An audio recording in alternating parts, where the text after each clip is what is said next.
سلام تماشابینان گرامی، خلاصه خبرهای مهم 8 ینور تاجیکستان و منطقه را از پایگاه خبری بامداد برایتان پیشکش میکنیم. شروع میکنیم از یک نگاه کوتاه به سرخط خبر مهم روز. در این برنامه یک حمله‌گر مرگ طلب در کرمان ایران از تاجیکستان بوده است. ماشین رئیس حزب حاکم در کولاب آتش گرفته است. بر قصد بود یا نقص فنی؟ بازداشت بلاگر تاجیک سلمان رجبزاده در مسکو برای تحقیر دختران روس. به لبهایم زدن مور خاموشی. تارمار مطبوعات مستقل در تاجیکستان. نخستین سفر رستم امامعلی به ایران. و اکنون تفصیلات خبرها. مجلس ملی مجلس بالایی پارلمان تاجیکستان خبر داد که روز 8 ینور سال 2024 رئیس مجلس ملی و شهردار دوشنبه رستم امامعلی با یک سفر رسمی به جمهوری اسلامی ایران رفت. بنا به اطلاع خدمات مطبوعات پالاتای بالایی، در این سفر رستم امامعلی را رئیسان کمیته های مجلس ملی و دیگر شخصان رسمی همراهی میکنند. به دنبال خبرگزاری دولتی خاور با نشر چند عکس خبر داد که رستم امامعلی با سفر رسمی وارد شهر تهران پایتخت ایران شده و در فرودگاه او را نماینده رسمی جمهوری اسلامی استقبال گرفتند. در عکس‌های نشر کرده خاور دیده می شود که رستم امامعلی به تهران با هواپیمای شرکت سامانایر سفر کرده است، نه با هواپیمای پرزیدنتی که سال 2022 با نرخ بیش از 90 میلیون دلار از مکزیک خریدند. این نخستین سفر رسمی رستم امامعلی به ایران است. تلگرام کانال رستم امامعلی خبر داد که او در تهران با رئیس مجلس شورای اسلامی پارلمان ایران محمد باقر قالیباف ملاقات کرده است. در نتیجه مذاکرات دوجانبه یادداشت تفاهم همکاری بین مجلس ملی جمهوری تاجیکستان و مجلس شورای اسلامی جمهوری اسلامی ایران به امضا رسید. خبر داد تلگرام کانال رستم امامعلی. سفر رستم امامعلی به ایران در پی حمله پرقربانی در شهر کرمان آن کشور صورت میگیرد. در آن حمله روز 3 ینور که 2 مرگ طلب انجام دادند و مسئولیتش را سازمان تروریستی داعش به دوش گرفت، نزدیک 100 نفر کشته و بیش از 280 تن دیگر مجروح شدند. اخیراً وزارت اطلاعات ایران که امور امنیتی جمهوری اسلامی را در دست دارد اعلام کرد که یکی از مرگ طلبان شهروند تاجیکستان بوده است. رستم امامعلی روز 4 ینور در رابطه با حمله کرمان به رئیس مجلس شورای اسلامی پارلمان ایران محمد باقر قالیباف برخی تسلیت ارسال کرده بود که در آن چنین گفته می شود: در رابطه به حمله مدهش تروریستی و تلفات زیاد جانی در شهر کرمان به شما و کل مردم ایران همدردی عمیق خود را بیان می نمایم. به نزدیکان و پیوندان هلاک شدگان صبر جمیل و به آسیب دیدگان شفای عاجل خواهانم. رستم امامعلی 36 سال داشته، پسر کلانی پرزیدنت کنونی تاجیکستان امامعلی رامون است و از ماه ینور سال 2017 شهردار دوشنبه پایتخت تاجیکستان بوده. ماه اپریل سال 2020 رئیس مجلس ملی پالاتای بالای پارلمان انتخاب شد.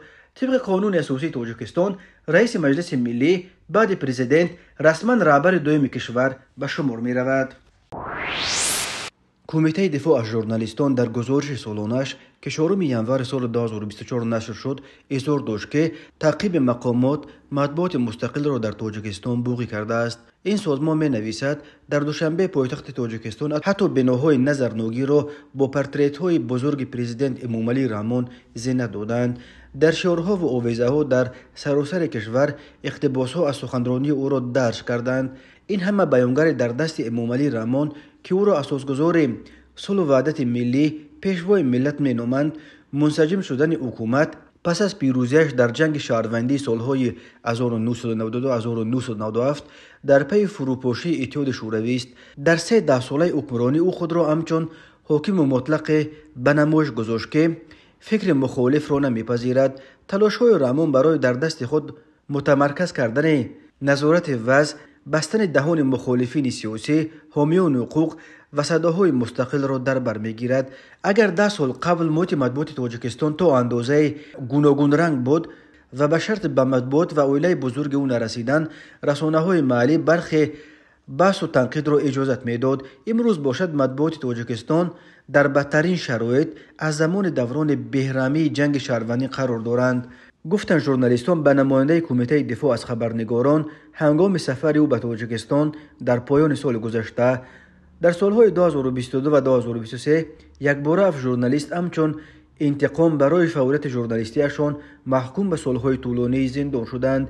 شورای حقوق انسان سازمان ملل متحد استفاده آشکارا از قانون‌های ضد تروریسم برای بستن صداهای منتقد در تاجیکستان را به باد انتقاد کشیده، از خبرها درباره استفاده شکنجه برای گرفتن اعتراف گناه در این کشور اظهار نگرانی کرد. یک نشانه یقین فضای ترس که در تاجیکستان حاکم شده است که بیش از 10 ژورنالیست و حامی آزادی مطبوعات و کارشناسانی که با نماینده کمیته دفاع از خبرنگاران واخوردند، تنها 2 نفرش حاضر شد که با نام خود صحبت کنند.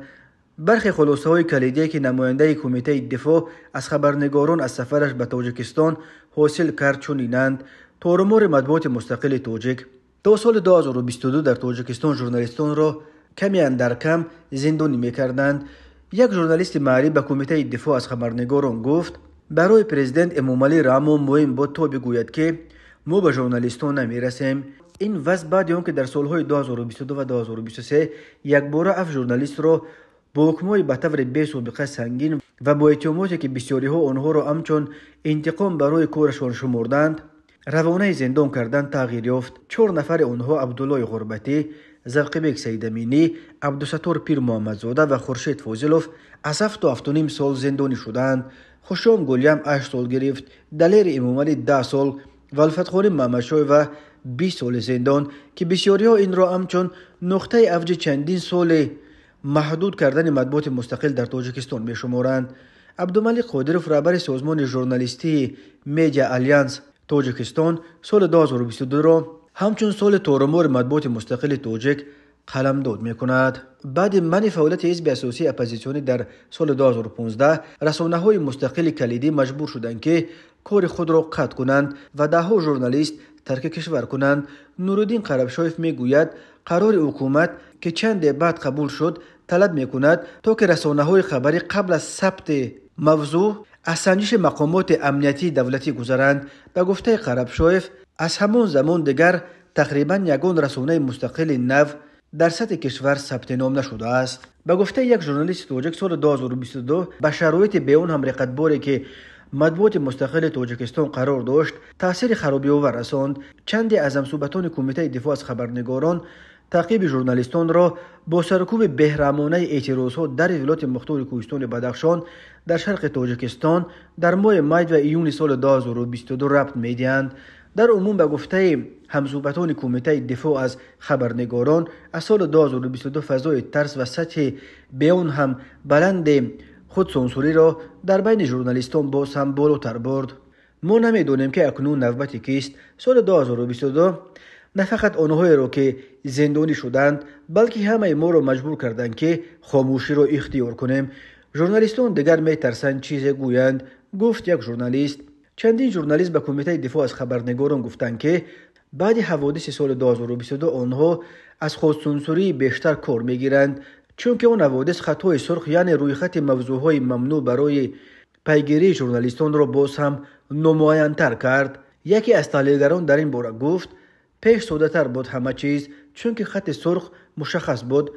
خودداری از بررسی موضوعهای مربوط به پرزیدنت و عائله او و منصبداران بلندپایه دولتی بعد سال 2015 باشد بار اول خودداری از انعکاس خبرهای مربوط به رهبران رانده شده اپوزیسیا. حالا همه چیز غیر قابل پیش بینی شده است. شما می توانید یگان موضوع را بی‌ضرر شمارید ولی شاید مقامات چنین نشمارند. این حالت‌های غیر قابل پیش بینی حالا یک مسئله از همه مشکل‌زا برای ژورنالیستان در تاجیکستان تبدیل یافته است. وزارت اطلاعات ایران شام 5 ژانویه سال 2024 با نشر یک بیانیه اعلام کرد که یکی از 2 حمله‌گر مرگ‌طلب که خود را در مراسم یادبود ژنرال قاسم سلیمانی در شهر کرمان ترکاندند شهروند تاجیکستان بوده است. بر اثر این حمله روز 3 ژانویه سال 2024 در کرمان حدود 100 تن کشته و بیش از 280 نفر دیگر مجروح شدند.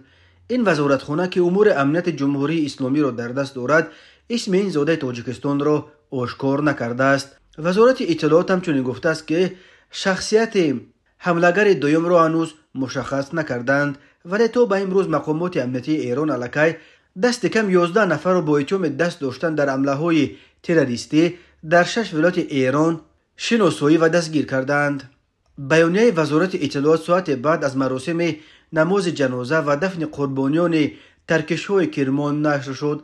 در بیانیه آمده است که عدم صدور بیانیه تا این لحظه به دلیل کشف تجهیزات انفجاری آماده در محل اقامت تروریست ها بود که می توانست بیانگر احتمال وجود و مراجعه عوامل دیگر برای انتقال مواد انفجاری و به کارگیری در سایر اماکن باشد.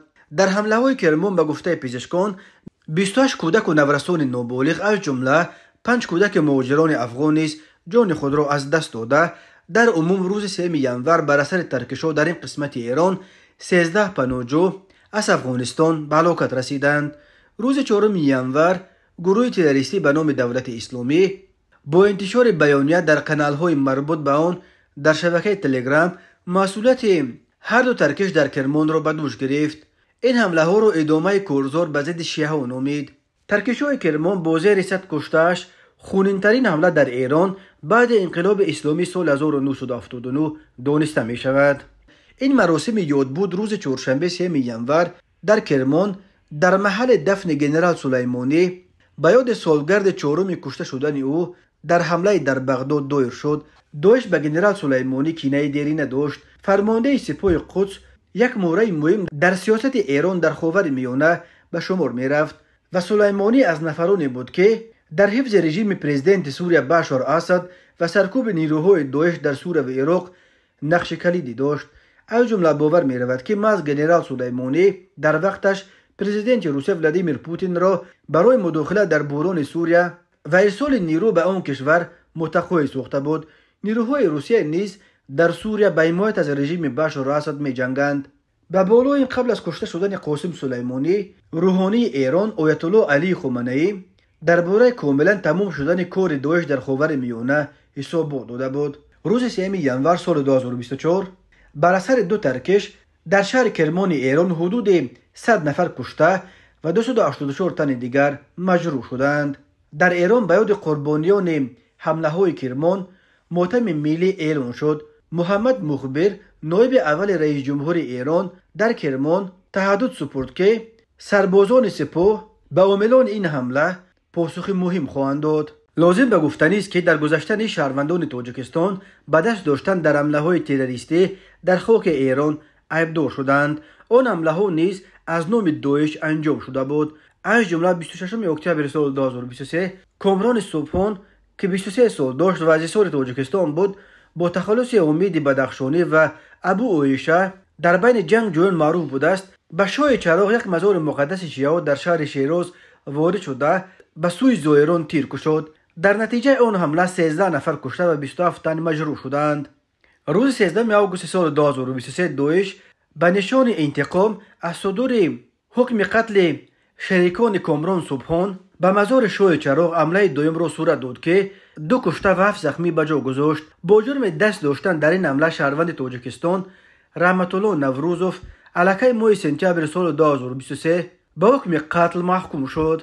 تفتیشات گفته بود رحمت الله نوروزوف با خود یک автомат و 8 مگزین عبارت از 240 تیر داشت ولی تا لحظه بازداشتش توانست که بالای زائران همگی 11 تیر خالی کند. تماشابینان عزیز یادآور می‌شویم خلاصه مهمترین اخبار تاجیکستان را از پایگاه خبری بامداد تماشا دارید. برنامه را ادامه می‌دهیم.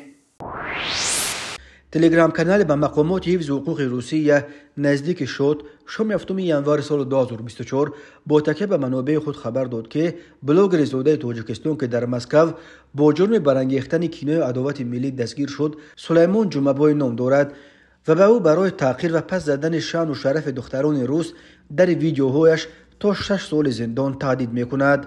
قبلا نیمه اول روز 7 ینور بختاور جمایف خبر داد که شب گذشته یک بلاگر تاجیک دستگیر شده است. بختاور جمایف گفت او را قبلا تهمت کرده به ضدش معرکه ساخته بودند به یگان گناه. بختاور جمایف شام 7 ینور تصدیق کرد که پرونده جنایتی بر اساس بند و قسم 2 ماده 282 کودکس جنایتی روسیه با اتهام برانگیختن کینه عداوت ملی و پس زدن شان و شرف به ضد بلاگر تاجیک سلیمان رجبزاده که با تخلص سالمون کین معروف است کشته شده است. اولین ویدیو صحنه سازی شده است، ولی محض همین ویدیو سر و صدای زیادی به پا کرد. در کانال های گوناگون در تلگرام پخش گردیده و شهروندان به خشم اومده به کمیته تفتیشات روسیه شکایت فرستادند. خیلی امیدوارم که دادگاه قرار عادلانه خواهد برآورد، نوشته از بختیار جمعیف. بلاگر زاده تاجیکستان سلمان جمعبوی رجبزاده در مسکو با اشتراک دخترها وین و پرانکو ثبت و نشر میکرد. در این ویدیوهای اکثرا صحنه سازی شده او به نزد دختران چهرهشون سلاویانی اومده، از آنها بوسه و رقم تلفنشون را میپرسید. رسانه‌های روسیه می نویسند که شهروندان در این ویدیوها کوشش همچون دختران سبکپا و دسترس نشان دادن دختران روس را مشاهده کردند. به نظر آنها چنین رسیده است که بلاگر تاجیک میخواهد نشان بدهد که دختران روس بر کسی تصادفی که بار اول میبینند تیارند بوسابوسی کنند و رقم تلفن خود را بدهند. ولی خشم تماشابینان را به ویژه ویدیویی که روز 9 دکامبر سال 2023 نشر شد برانگیخت. این همون ویدیویی است که کسی الاف میزند که چه خیلی با نتاشا کیف میکردم و هم ادامه میکند که به زودی همه دختران روس زنان ما میشوند. ابرهای سیاه بالای سر بلاگر تاجیک روز 6 ژانویه سال 2024 وقتی جمع شدند که رئیس کمیته تفتیشات روسیه الکساندر باستریکین که با موقع آشکارای موجر بدبینانش نام برآورده است از مقامات تفتیشات شهر مسکو تحقیق ویدیوهای تحقیرآمیز نسبت به دختران روس از جانب بلاگر زاده تاجیکستان را تقاضا کرد. باستریکین این پرونده را هم زیر نظارت خود گرفت و سردار سراسر تفتیشات پایتخت روسیه استریشکوف طلب کرد که درباره جریان تحقیق قضیه به او اصابت بدهند. در رسانه‌های اجتماعی خبرها درباره از جانب یک زاده تاجیکستان نشر شدن ویدیوهای صحنه‌سازی شده که در آنها دختران روس را به مسخره میکشند پخش شدند. این مهاجر دختران ساکنان مسکو را به گونه نامناسب نمایش داده نسبت به آنها شرح‌های قبیح را نیز روا می‌بیند.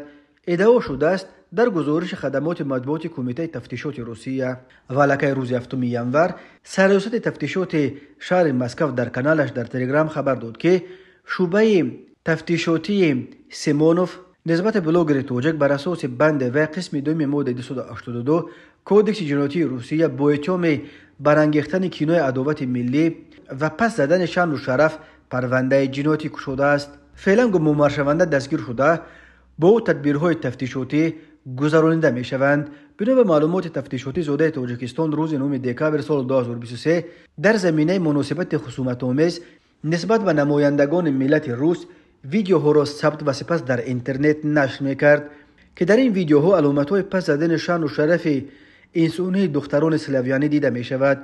گفته می شود در اطلاعیه مقامات تفتیشاتی ویدیوی با دستان زولان پیچ به بازپرسی آوردن بلاگر تاجیک را نیز نشر کردند.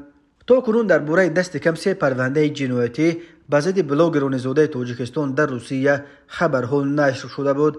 از جمله یک بلاگر 40 ساله زاده تاجیکستان ماه سال 2022 در عین اوج پاندمی کرونا ویروس در ولایت نیژنی نوگورود روسیه با اتهام پنهان کردن معلومات بر دروغ درباره کرونا ویروس، درباره واکسینه ها و همچنین در دوران پاندمی کرونا ویروس برای یک پرانک در مترو مسکو درباره این بیماری بلاگر دیگر تاجیک کرامتولو جباروف دستگیر و سپس 2 سال و 4 ماه به زندان محکوم شد. او را بعد آزاد شدن از روسیه به تاجیکستان اخراج کردند. در تیر ماه سال 2021 باشد برای در نزد کلیسای وسیلی مقدس در مرکز مسکو گرفتن عکس‌های خصوصیت شبانه داشته بلاگر زاده تاجیکستان روسلان بوبیوف و دوست دختر روسش آناستاسیا چستووا دستگیر و هر کدام به 10 ماه زندان محکوم شدند. روسلان بوبیوف سال 2022 از محبس آزاد شد و او را هم از روسیه دیپورت کردند. چند روز باز در شهر کولوب و اطراف آن خبر سوختن ماشین خدمتی رئیس شعبه شهری حزب حاکم خلقی دموکراتی تاجیکستان به یک موضوع ورد زبانها تبدیل یافته آوازهای مختلفی را به وجود آورده است. برخی میگویند علت آتش گرفتن ماشین تمغه شکودا نقصان فنی بود. برخی از احتمال برقصدانه آتش زدن ماشین نماینده حزب حاکم صحبت میکنند. این حادثه روز 5 ینور سال 2024 رخ داده. خود سلیم سیفعلی زاده رئیس کمیته اجرایی حزب خلقی دموکراتی در شهر کولوب را با پای شکسته به بیمارستان بردند. در بیمارستان منطقوی کولوب به رادیوی آزادی گفتند پای راست سیفعلی زاده شکسته بود ولی فعلا سلامتیش خوب است. یک منبع از مقامات تفتیشاتی کولوب به این رسانه گفته است مقامات باید معاین کنند که ماشین خدمتی رئیس حزب حاکم را قصداً آتش زدند و یا آن به علت یگان نقصان فنی آتش گرفته است. به گفته او ماشین شکودا را به تشخیص فرستادند و نتیجه تشخیص را منتظرند. مفتشان همچنین از صاحبان دکان‌های نزدیک به مکان حادثه نوارهای ثبت کرده دوربین‌های نظارتی را طلب کردند. حاضر ماشین شکودا در دادستانی شهر کولوب نگاه داشته می شود. ماشین از قسمت پیش آسیب دیده است. تفتیشات در این سمت رفته ایستاده است و دقیق خواهد شد که چه حادثه رخ داده است. گفت این منبع جزئیات دیگر حادثه دسترس نیست. نمایندگان حزب حاکم در کولوب حادثه را تا حال شرح ندادند. اما این بار اول نیست که ماشین‌های منصبداران در منطقه کولوب آتش می‌گیرند. در دست کم یک حالت مقامات قصداً آتش زدن ماشین منصبدار را تصدیق کردند. شب 26 به 27 دکامبر سال 2023 ماشین باباجان دولتزاده رئیس شعبه امانت بانک در نویه واسه آتش گرفت. مقامات تا سبب آن را شرح ندادند ولی خود دولتزاده سبب حادثه را مشکل تکنیکی ماشین گفته است. ماه فوریه سال 2023 ماشین خدمتی جمعه نظر سید احمدزاده دادستانی وقت نویه واسه را در نزد منزلش در شهر کولوب آتش زدند. یوسف رحمان دادستانی کل تاجیکستان این حادثه را عمل قصدگیری نامید. مقامات یک ساکن 50 ساله کولوب را با اتهام آتش زدن ماشین دادستانی بازداشت کردند.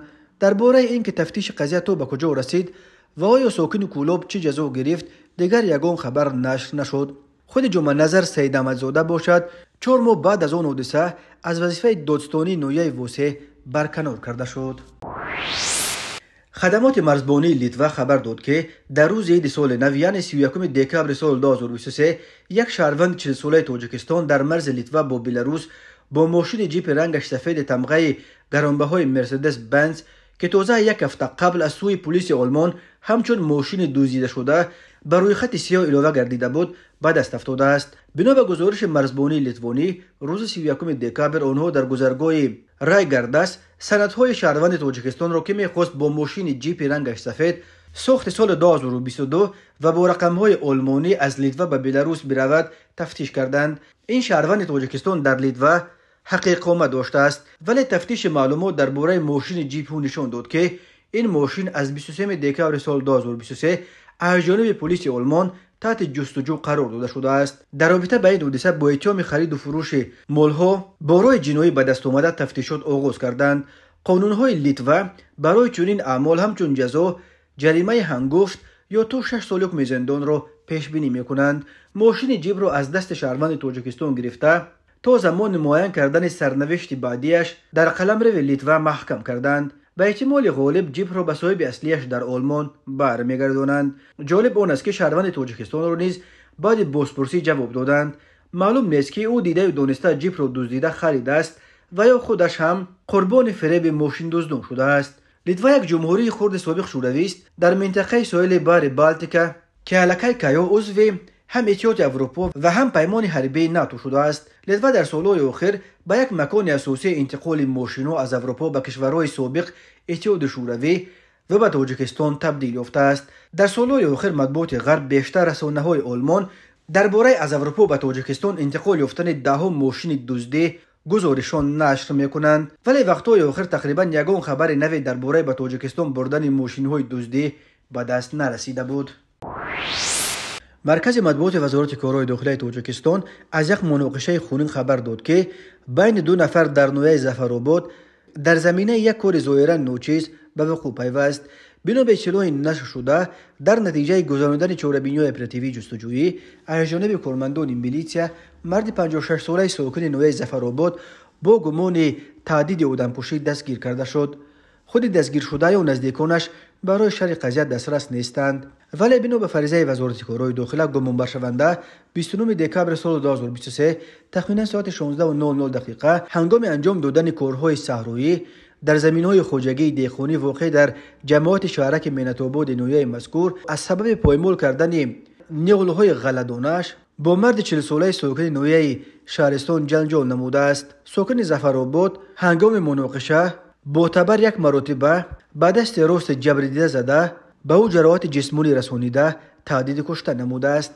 نسبت گمان برشونده پرونده جنایتی بر اساس ماده 120 کودکس جنایتی جمهوری تاجیکستان آغاز کرده شده تفتیشات ادامه دارد. به ساکن ظفرآباد بر اساس این بند قانون همچون جزا برای تهدید آدمکشی تا 2 سال محدود کردن از آزادی یا تا 2 سال زندان تهدید می‌کند. تماشابینان عزیز و گرامی، این بود مرور به خلاصه چند خبر مهم امروز تاجیکستان. خبر و گزارش‌های بیشتر از تاجیکستان و درباره تاجیکستان و اطراف آن را در سامانه پایگاه خبری بامداد در این نشانه پیگیری نمایید: www.bomdad.com. خوش باشید.